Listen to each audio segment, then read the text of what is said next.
दोस्तों, जब भी आपके माइंड में दुनिया के रिचेस्ट लोग आते हैं, इनमें Jeff Bezos, Bernard Arnault, Elon Musk, Bill Gates, Mark Zuckerberg, यही नाम सामने आते होंगे। और अगर आप गूगल पर भी सर्च करेंगे तो एग्जैक्टली यही सेम लोग निकल कर आएंगे। लेकिन अगर मैं आपसे कहूं कि इनकी वेल्थ यूरोप की एक फैमिली की दौलत के सामने कुछ भी नहीं है, तो आप इमेजिन कर पाओगे। ये है स्वीडन की वोलनबर्ग फैमिली, जो रोथशाइल्ड और हाउस ऑफ साउथ के बाद दुनिया की तीसरी रिचेस्ट फैमिली है। लेकिन आप में से किसी ने भी इनका नाम तक नहीं सुना होगा। आप इंटरनेट पर दुनिया की रिचेस्ट पर्सनालिटीज की लिस्ट भी देखेंगे तो पूरी लिस्ट में वोलनबर्ग का नाम आपको कहीं भी नजर नहीं आएगा।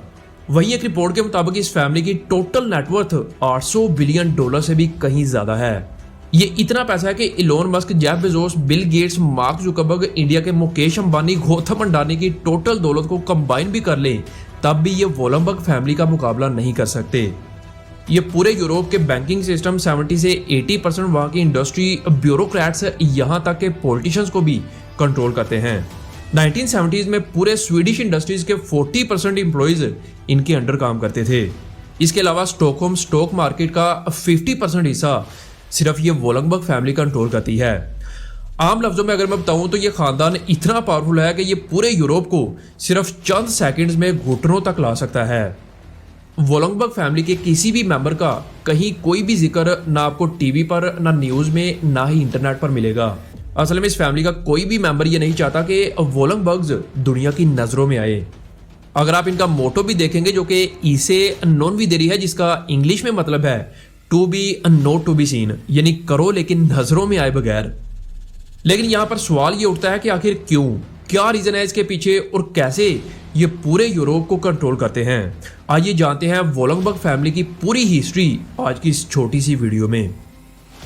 आंद्रे ऑस्कर वोलनबर्ग ये इस पूरी कहानी का मेन कैरेक्टर है, जो फॉर्मर स्वीडिश नेवल ऑफिसर था।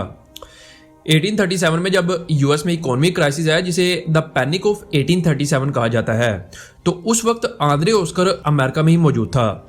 याद रहे, पैनिक 1837, ये फाइनेंशियल क्राइसिस इतना खतरनाक था, इससे पूरा अमेरिका एक तरह से घुटनों पे आ गया। अनएम्प्लॉयमेंट अपनी पीक पर चली गई, महंगाई आसमान छूने लगी, लोगों के कारोबार पूरी तरह से ठप होने लगे, कॉटन की प्राइसेस नीचे गिर गई। उस वक्त कॉटन यूएस की इकोनॉमी में एक इंपॉर्टेंट रोल प्ले करता था। बैंकर्स के पास पैसा पूरी तरह से खत्म हो गया। असल में इस क्राइसिस की मेन वजह ही अमेरिकन बैंक्स थे। इनकी पुअर पॉलिसीज की वजह से ये क्राइसिस आया। अब आंद्रे वोलनबर्ग इस पूरे सिनारियो को करीब से देख रहा था। इसे पता चला कि बैंक्स को वो ऐसी कौन सी गलती नहीं करनी चाहिए थी जिससे ये सिचुएशन क्रिएट ना होती। इसने फौरन डिसाइड किया कि वो स्वीडन वापस जाके अपनी बैंकिंग ब्रांच खोलेगा, क्योंकि स्वीडन के बैंक्स भी सेम यही अमेरिकन वाला ही फॉर्मूला यूज कर रहे थे। अब बैंक्स किसी भी कंट्री के लिए अब बहुत जरूरी होते हैं, लेकिन बैंक्स के पास ये पैसा कहां से आता है, तो इसका सिंपल सा आंसर है आम लोगों से। यहाँ पर अगर आपको नहीं पता तो बैंक्स का बिजनेस मॉडल इस तरह से काम करता है, जैसे फॉर एग्जांपल आपने किसी बैंक में 1000 रुपये डिपॉजिट करवाए, उस 1000 के बदले बैंक आपको 5% इंटरेस्ट रेट यानी प्रॉफिट देता है। अब ऐसा हरगिज भी नहीं है कि वो 1000 रुपये जो आपने बैंक में जमा करवाए वो इसे किसी लॉकर में जाकर बंद कर देंगे, बल्कि उस 1000 रुपये को आपका बैंक किसी और को लोन देगा और उससे जो इंटरेस्ट रेट चार्ज करेगा वो 10% होगा, यानी आपको 5% और जिसको लोन दिया है उसे 10%, और बीच का 5% जो है वो बैंक का प्रॉफिट होगा। अब उस दौर में स्वीडन के जो बैंक थे वो इस बिजनेस मॉडल को फॉलो नहीं कर रहे थे। अब लोग बैंक्स में अपना पैसा जमा तो करवा रहे थे, लेकिन बैंक्स बदले में उनको ना होने के बराबर इंटरेस्ट रेट दे रहा था। अब अच्छा इंटरेस्ट रेट तो तभी मिलेगा जब बैंक उस पैसे को कहीं इन्वेस्ट करेगा या उस पैसे को आगे लोगों को लोन के तौर पर देगा। लेकिन आंद्रे ऑस्कर वोलनबर्ग इस फॉर्मूले को समझ चुका था। इसने 1856 में स्वीडन के कैपिटल सिटी स्टॉकहोम में एनस्किल्डा नाम से एक बैंक खोला। इस बैंक का मेन फोकस ये था कि ये लोगों के पैसे के ऊपर एक फिक्स्ड इंटरेस्ट रेट देगा। अब पूरे स्वीडन में इससे पहले इतना इंटरेस्ट रेट कोई भी बैंक नहीं दे रहा था, तो लोगों को ये चीज बड़ी पसंद आने लगी। हजारों की तादाद में लोग अपना पैसा वोलनबर्ग के बैंक एनस्किल्डा में जमा करवाने लगे। इस बैंक ने जमा किए हुए पैसे को किसी लॉकर में बंद नहीं किया, ये इस पैसे को लोगों को वापस लोन की सूरत में देने लगे कि आप इस पैसे से बिजनेस करें, कहीं इन्वेस्ट करें और बदले में हम एक फिक्स्ड इंटरेस्ट रेट देते रहें। देखते ही देखते एनस्किल्डा बैंक पूरे स्वीडन में फेमस हो गया। पूरे स्वीडन में इसकी अलग अलग जगह पर ब्रांचेस खुलने लगी। कुछ ही सालों में वोलनबर्ग फैमिली के पास बैंकिंग से इतना पैसा आ गया कि ये स्वीडन की फेमस पर्सनालिटीज में आने लगे। लेकिन ये यहाँ पर नहीं रुके, इन्होंने इस कमाए हुए पैसे को भी इन्वेस्ट करना शुरू कर दिया। अलग अलग कंपनीज में शेयर खरीदना शुरू कर दिए, पोर्ट्स खरीदने लगे, अब पूरे स्वीडन की प्रेस खरीद ली। उस वक्त पूरे स्वीडन में शायद ही कोई ऐसी कंपनी हो जिसमें वोलनबर्ग फैमिली का शेयर ना हो। स्वीडन की सारी कंपनीज किसी ना किसी तरह इस फैमिली की मुट्ठी में थी। इस चीज को देखकर 1916 में स्वीडन की गवर्नमेंट ने एक लॉ बनाया कि स्वीडन में कोई भी बैंक किसी भी कंपनी के शेयर लॉन्ग टर्म तक होल्ड करके नहीं रख सकता। ये लॉ इसलिए पास किया गया था क्योंकि स्वीडन की गवर्नमेंट को डर था कि इस तरह तो पूरा स्वीडन वोलनबर्ग फैमिली की उंगलियों पर ही नाचेगा।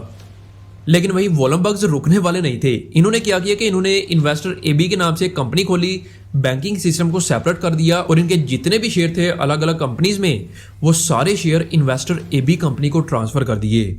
इस स्ट्रैटेजिक मूव के साथ इन्होंने बैंकिंग और इंडस्ट्रियल सेक्टर में अपना इन्फ्लुएंस जारी रखा। वर्ल्ड वॉर 2 के दौरान जहां पूरी दुनिया क्राइसिस का शिकार थी, तो वहीं वोलनबर्ग फैमिली इस वॉर से भी फायदा उठा रही थी। असल में इन्होंने सेम वही स्ट्रैटेजी यूज की जो रोथस्चाइल्ड फैमिली ने की थी कि वॉर में लड़ रही दोनों साइड्स को लोन फराहम किए जाएं और उससे फायदा उठाया जाए।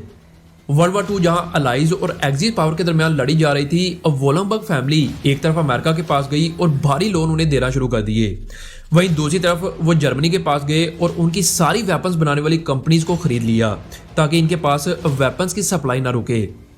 अब ये जानते थे कि ये कंपनीज तो हम सस्ती प्राइसेस पर खरीद रहे हैं, लेकिन जब मामला ठंडा हो जाएगा तो उस वक्त इसे हाई प्राइसेस में बेचकर इससे अच्छा खासा प्रॉफिट कमाया जा सकता है। और आज इस फैमिली को 100 साल से भी ज़्यादा का टाइम हो चुका है, लेकिन अभी भी ये उतने ही पावरफुल हैं।